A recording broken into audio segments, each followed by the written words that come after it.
আসসালামু আলাইকুম। Gravity school of সায়েন্সের পক্ষ থেকে সবাইকে আন্তরিক শুভেচ্ছা এবং অভিনন্দন। আমি স্যার হাবিব আছি আপনাদের সাথে।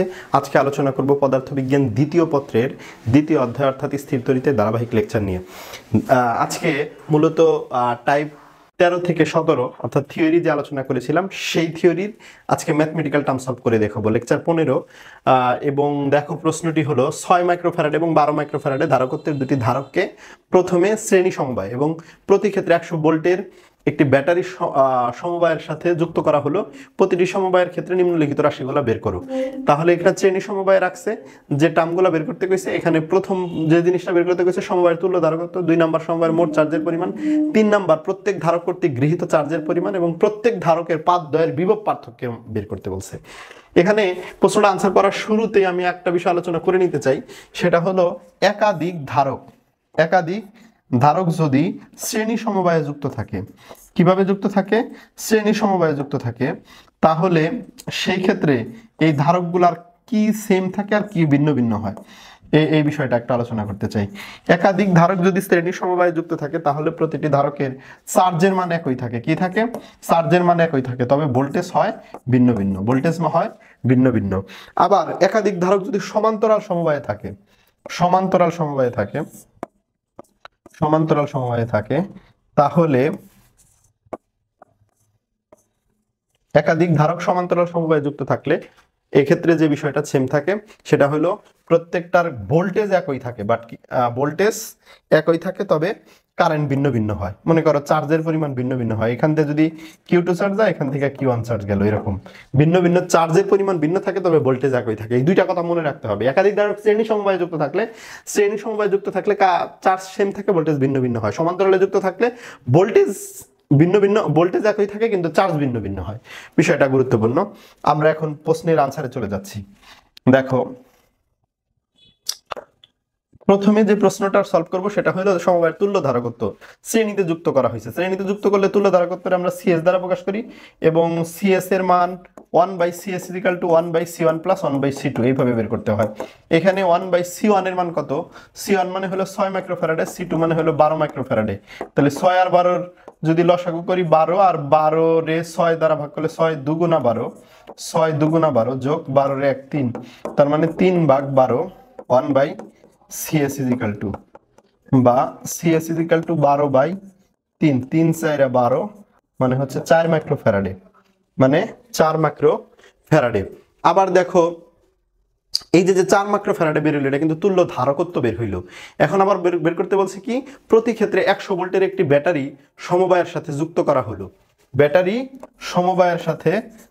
করা হলো। আচ্ছা, ভোল্টেজের মান দেওয়া আছে 100 ভোল্ট, এটা একটু পাশে লিখে রাখি 100 ভোল্ট। আচ্ছা, এখানে আমি 1 নাম্বার প্রশ্নের আনসার করে ফেললাম। এরপরে 2 নাম্বার প্রশ্নটা কি বলছে? 2 নাম্বার প্রশ্ন হলো সমবায়ের মোট চার্জের পরিমাণ কত? সমবায়ের মোট চার্জের পরিমাণ বের করতে কইছে। আচ্ছা, মোট চার্জ। এখন আমি বলছি শ্রেণী সমবায়ে থাকলে কিন্তু চার্জ একই থাকে। শ্রেণী সমবায়ে থাকলে কি থাকে? চার্জ একই থাকে। তাহলে এখানে দুইটা ধারকের যে চার্জের পরিমাণ Q1 আর Q2 এটা মানে কিন্তু Qই হবে। আর আমরা জানি Q সমান CB বলতে এখানে CS এর মান কত? 4 মাইক্রোফ্যারাডে আর ভোল্টেজের মান কত? 100। তাহলে এখানে কি হবে? এত মাইক্রোকুলম হবে, 400 মাইক্রোকুলম। অর্থাৎ প্রতিটি ধারকের চার্জের পরিমাণ কত? চার্জের পরিমাণ হলো 400 মাইক্রোকুলম। তাহলে এটা বের হয়ে গেল। এরপরে 3 নাম্বার প্রশ্ন, প্রত্যেক ধারক কর্তৃক গৃহীত চার্জ। তার মানে এখানে প্রথমটা এটা মোট চার্জের পরিমাণ বের করতে গেছিল। হ্যাঁ, মোট চার্জ এটা আসলে এইখানে এটা না লিখলেও চলবো, আসলে এখানে এইভাবে লিখি ভালো হবে নি, সেটা যেখানে মোট চার্জের পরিমাণ Q সমান CSB। আর দ্বিতীয় ক্ষেত্রে বলছিল প্রত্যেক ধারকে চার্জের পরিমাণ সমান, শ্রেণী সমবায় আছে এবং এটা মোট চার্জের সমান হবো। মোট চার্জ হলো 400 মাইক্রোকুলম। 3 নাম্বার প্রশ্নের আনসার হয়ে গেল। এরপরে 4 নাম্বার প্রশ্ন খেয়াল করো, প্রত্যেক ধারকের পাতদ্বয়ের বিভব পার্থক্য বের করো। শ্রেণী সমবায়ে যুক্ত থাকলে ভোল্টেজ ভিন্ন ভিন্ন হয় না? হ্যাঁ, ভোল্টেজ ভিন্ন ভিন্ন হয়। তাহলে সেই ভোল্টেজ বের করো। V1 মানে কি? C সমান যদি Q/B হয়, তাহলে B = কি? Q/C। তাহলে Q/C1, কারণ এটা তো Q তো দুই জায়গায় সমান, তাহলে Q এর মান কত? 400 মাইক্রোকুলম। 400 মাইক্রোকুলম রে C1 এর মান কত? 6 মাইক্রোকুলম। তাহলে 6 মাইক্রোফ্যারাডে এটা দ্বারা ভাগ করলে ভোল্টেজের মান 400 রে 6 দ্বারা ভাগ করলে মান আসবে 66.7 ভোল্ট। 66.7 ভোল্ট। এখন এটার B2 কিন্তু বের করতে পেরেছে, এই যে B2টা এখানে বের করলাম। B2 সমান সমান হলো Q/C2। Q কত 400 মাইক্রোকুলম, আর হচ্ছে C2 কত, এই যে 12 মাইক্রোকুলম, 12 মাইক্রোফ্যারাডে। এটা দ্বারা ভাগ করলে 33.3 ভোল্ট হবে, 33.3 ভোল্ট। আশা করি তোমরা বুঝতে পেরেছো এই প্রশ্নটার আনসার।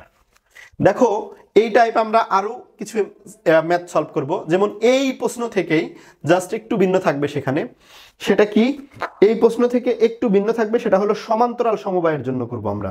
এবার কিসের জন্য করব, সমান্তরাল সমবায়ের জন্য। এই যে খ নাম্বার প্রশ্ন, ওই একই প্রশ্ন থেকে যদি এই যে দুইটা ধারক ছিল, এই দুইটা ধারক যদি এখন সমান্তরাল সমবায়ে থাকে, তাহলে ওই চারটা প্রশ্নের উত্তরই আমরা জানতে চাই, ওই চারটা প্রশ্নের উত্তরই। তাহলে এখানে কি দেওয়া আছে সেগুলা যদি একটু সংক্ষেপে লিখে নেই, যে ধারকত্ব দেওয়া আছে C1 সমান হলো 4 মাইক্রোফ্যারাডে, C2 সমান হলো 6, আর এটা হলো 12 মাইক্রোফ্যারাডে, 12 মাইক্রোফ্যারাডে। এরপরে সমান্তরাল সমবায়ে যুক্ত করা হলো, প্রতি ক্ষেত্রে ভোল্টেজের মান দেওয়া আছে 100 ভোল্ট। এই যে জিনিসগুলো দেওয়া আছে, প্রথম যে প্রশ্ন সমবায়ের তুল্য ধারকত্ব, সিপি বের করতে হবে। সে সমান্তরাল সমবায় যেহেতু যুক্ত, সিপি সমান সমান হলো C1 প্লাস C2। C1 কত 6 আর C2 কত 12, 6 আর 12 18 মাইক্রোফ্যারাডে। ঠিক আছে, দিস ইজ 1 নাম্বার প্রশ্নের উত্তর চলে গেল। দেখো 2 নাম্বার প্রশ্নটা খেয়াল করো, সমবায়ের মোট চার্জের পরিমাণ কত। তাহলে সমবায়ের মোট চার্জ আমরা যদি বের করতে চাই, তাহলে মোট চার্জ Q সমান সমান কি, C সমান সমান যদি Q/B হয়, তাহলে Q সমান কি CB না, CB বলতে CP ইন্টু B।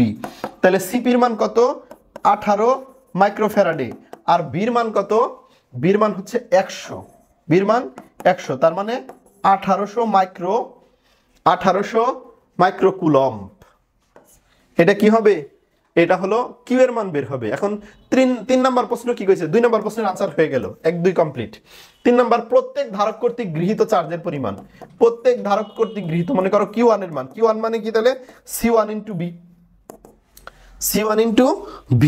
তাহলে C1 এর মান কত 6 মাইক্রোফ্যারাডে, আর B1 এর মান 100, দ্যাট মিন্স 600 মাইক্রোকুলম।